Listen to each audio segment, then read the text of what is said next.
నిన్న జరిగిన ఎపిసోడ్ మొదటి తారీఖున పెన్షన్లు ఇవ్వాలి. ఎందుకు మొదటి తారీఖు పెన్షన్లు ఇవ్వలేదు? మీరు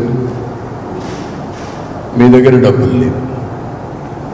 వచ్చిన డబ్బులు వీళ్ళు ఓడిపోతామని తెలిసిపోయి వీళ్ళ కాంట్రాక్టులకు 13,000 కోట్ల రూపాయలు కాంట్రాక్టులు దోచిపెట్టారు.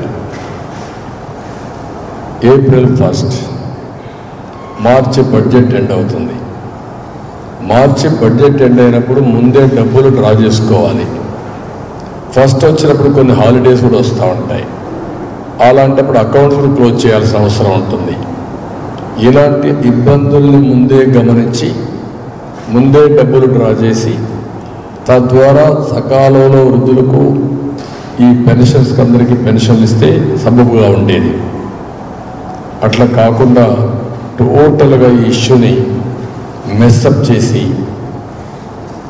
వీళ్ళ స్వార్థ ప్రయోజనాల కోసం 13,000 కోట్ల రూపాయలు డైవర్ట్ చేసి మొదటి తారీఖున ఖజానా ఖాళీ చేసి మొదటి తారీఖు ఇవ్వకుండా 27వ తారీఖునే ఒక సర్క్యులర్ ఇష్యూ చేసి 3వ తారీఖు ఇస్తామని అందరికీ ఆదేశాలు ఇచ్చి ఏదైతే ఎన్నికల కమిషన్ ఒక ఆదేశాలు ఇచ్చింది వాలంటీర్ సిస్టమ్ని ఇన్వాల్వ్ చేయొద్దని.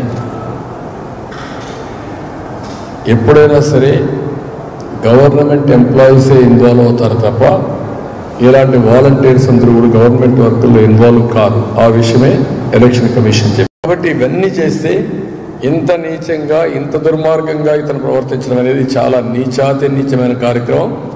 నేను ఒకటే కోరుతున్నా, ఎలక్షన్ కమిషన్ ముందు ముఖ్యమంత్రి నైతిక బాధ్యత వహించి నీ చేతగానితనం వల్ల నీ దురుద్దేశంతో కూడిన యాక్షన్ వల్ల కొంతమంది పెన్షనర్స్ చనిపోయారు. ఇవి ప్రభుత్వ హత్యలు. ఈ ప్రభుత్వ హత్యలు చేసిన ముఖ్యమంత్రికి అధికారంలో కొనసాగే నైతిక హక్కు లేదు. You resign. తక్షణమే వైదొలగాలి. నీకు అధికారం లేదు. ఇంత దుర్మార్గం, ఒక పక్క ప్రాణాలు తీస్తూ పైశాచిక ఆనందం పొందే ముఖ్యమంత్రి ఈ రాష్ట్రానికి ముఖ్యమంత్రిగా ఉండడానికి అనర్హుడు. కాబట్టి రాజీనామా చేయాలి.